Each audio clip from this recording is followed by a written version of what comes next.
Hey, what's up you guys? You're watching Team APS, but before we get into today's video, I have a couple of announcements and updates. The first is that our Let's Play of Yu-Gi-Oh! Legacy of the Duelist is going to be temporarily suspended because the PlayStation 4 console that we were playing on had some hardware failures, and we're going to send it in for repair, and that might take a couple of weeks. We're not sure exactly whether or not we'll have our save data or not, so it's all a bit complicated. But the episode that went out yesterday night, episode 21 I believe, is basically the last episode you'll see for a while. But the good news is that I'll just kind of be back on my regular video schedule of maybe a video every other day, depending. And I know there are some people who probably are happy about that, and they're just like, yes, stupid LP is over. Because I know not everybody enjoys it, but there were people who did, so just thought I'd update all of you about that. I don't intend to abandon it. And other than that, there isn't really actually all that much else I have to say. But I have been doing more Twitch live streams. So Twitch, for those of you who might be living under a rock, is just the online game live streaming website. And so I stream on Twitch a lot, and it's really cool. And I just stream different video games and sometimes Yu-Gi-Oh! And so it's really fun. I got a couple of cool, exciting things planned for that, like I want to do like a stream where the twins, Trell and I, all play like The Sims 4. The game The Sims, where you make characters and live together and insanity ensues, and we would all just stream that together. I think that'd be really funny and entertaining. And like I have ideas for like a Halloween stream on October 31st, where we would maybe have some giveaways and some Halloween themed duels and maybe gameplay and maybe dress up and just kind of cool stuff like that. So anyway, you can follow me on Twitch and other social networks, but that's more for the end of the video. So today's video is going to be about really annoying Yu-Gi-Oh! Terminology that gets, in my opinion, just completely overused. These are the buzziest of the buzzwords, and I really just can't stand a lot of them, so let's get started.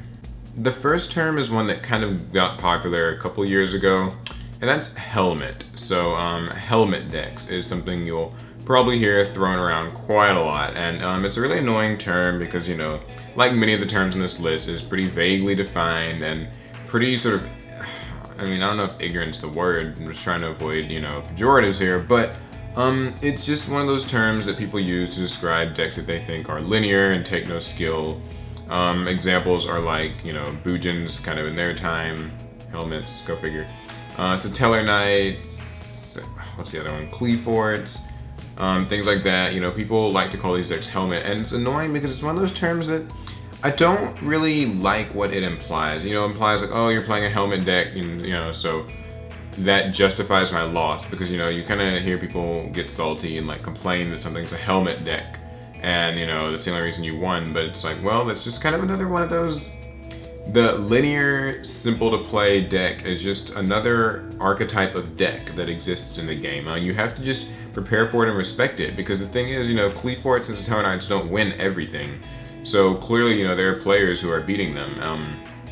And I just don't like the idea that, we're just going to call something helmet because it might be simple or straightforward to play. But if it's effective and it works, it's still a deck and it's still beatable. So to just call it helmet and kind of just settle for that, it's really annoying. And it's just kind of a rude word because it often ends up kind of insulting the players as well. Like, oh, you're playing a helmet deck, or you're a helmet player. And so I'm really not a fan of it. You guys can tell me what you think about that, but I'm not a fan. The next term is Degenerate. This is a pretty big buzzword. I've heard for like years in Yu-Gi-Oh! The idea that a certain deck is degenerate, really kind of taken out of context word, I'd say, because degenerate might, in another context mean something that's just kind of the opposite of being productive. So if it's like degenerate, I guess that would, suggest in Yu-Gi-Oh! That it's a deck that just kind of moves backwards and doesn't accomplish anything, maybe. But see, the thing is, when people call a deck degenerate, they don't really ever, or a play or a strategy or an engine or anything, when they call something degenerate, that's never really what it seems like it means. And so it just seems like it's one of those words that gets taken out of context. A lot of people probably don't even know what it means to begin with, and they just throw it around like, oh, that deck's degenerate, oh, that strategy's degenerate. And, I've heard degenerate, kind of pointed at any type of deck. I've heard Necroz and Shadal's called degenerate. I've heard Cleaforts and Satellar Knights called degenerate. I've heard Chicken Game, FTK, and stuff like that. I've heard all of it called Degenerate. So it just feels like it's one of those things where it's like, what exactly does it mean? I've never really gotten a clear definition. It just seems like something you throw around in like an argument on a Facebook group or a forum or something like that. So really weird term. I don't get what people mean by it. So yeah, Degenerate's just another one that really annoys me. Next one is unhealthy. This term bothers me so much because you just kind of hear it from mostly uppity people on forums and discussion groups and stuff, where someone's like, yeah, this deck is unhealthy for the game, or this card is unhealthy for the game. And I get the idea. I get, people kind of say like this card's unhealthy because it's unbalanced, or it's overpowered, and it, maybe over centralizes the meta, whatever. But I think that to claim that something's unhealthy for the game, it really kind of gives this air of, I am an expert on Yu-Gi-Oh! And I know everything about card games and how they should be balanced and how they should be played, and for this to exist is unhealthy. And I just think that's such a, really... it's not really, I just don't really think that's a good term to use. To say that thing's unhealthy, like, it shouldn't exist, but, it kind of does. And, we never quite know exactly where the meta's going. We never quite know exactly what's going to be released. So to kind of make a pretentious claim like this deck is unhealthy for the game really just seems to me like it's just something that people just stick onto a deck they don't like. I don't like this deck, so therefore, it's unhealthy. It's unhealthy that there's a deck that can search everything. It is unhealthy that there's a deck that, just sits on a bunch of floodgates. Or, this particular card, lose a turn, is unhealthy for the game. Wavering Eyes is unhealthy for the game. Norden is unhealthy for the game. So I don't really know. I just don't think that anyone has an expert's point of view, or at least enough of one to really make any sort of claims like that. The next term is broken. This one's been thrown around in numerous, competitive games for ages now. It just kind of, it implies that a card is overpowered. But the thing is, I just hate that broken gets thrown around like many of these terms. Just way too much. Like, this is broken, that's broken, this is broken, that's broken. This combo that Fluffles can do is broken. This combo that Shadalls can do is broken. This Cosmo thing is broken. This deck's broken, that deck's broken. This card that's coming out is broken, that was broken last year, and now it's not. So it's like, no one really... do we really know what broken is? Because, broken obviously implies that something is not balanced and it breaks the game, but few of the broken things or things I've heard called broken really feel unbalanced. And the thing is, you have to also have to consider that with the amount of power creep in Yu-Gi-Oh! In recent years, it's hard to really claim that much of anything is broken. Let's be honest, like, decks can search out every card in their deck, like, on the first turn, and decks can just pump out boss monsters like they're nothing, field dominance is just free, card advantage is free, so it really feels like nothing's broken. I remember people like claiming like Elder Entity Norden, or Elder God Norden as it was called back then, was a broken card, is gonna like break the game, blah blah blah blah.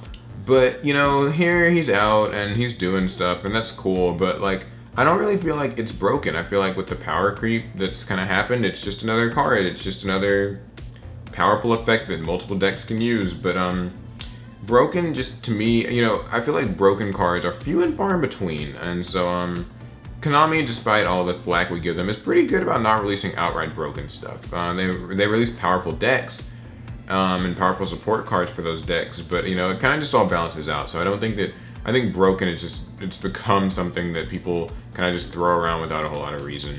And the last kind of annoying one is skillful. This one has always been like a personal bother for me, because it gets thrown around by players who, in my opinion, aren't really like good enough at the game to make claims like, oh, a deck is skillful. First of all, I don't really like the idea of saying a deck is skillful. How is a deck skillful?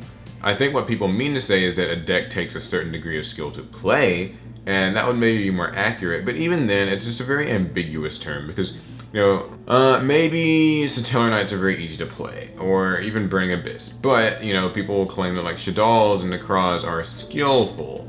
It's just weird, because it just feels like that's a very nuanced term that just kind of gets simplified and thrown around, and like it's almost more of like a justification for people, where it's like, oh yeah, I'm playing this very skillful deck, so I'm a better player than you. I'm using a skillful deck like Shadalls, and I beat you and your helmet Cleaforts, therefore I'm better than you. Or you beat me with Cleaforts, which is a helmet deck, and I'm playing Shadal's, which is a skillful deck.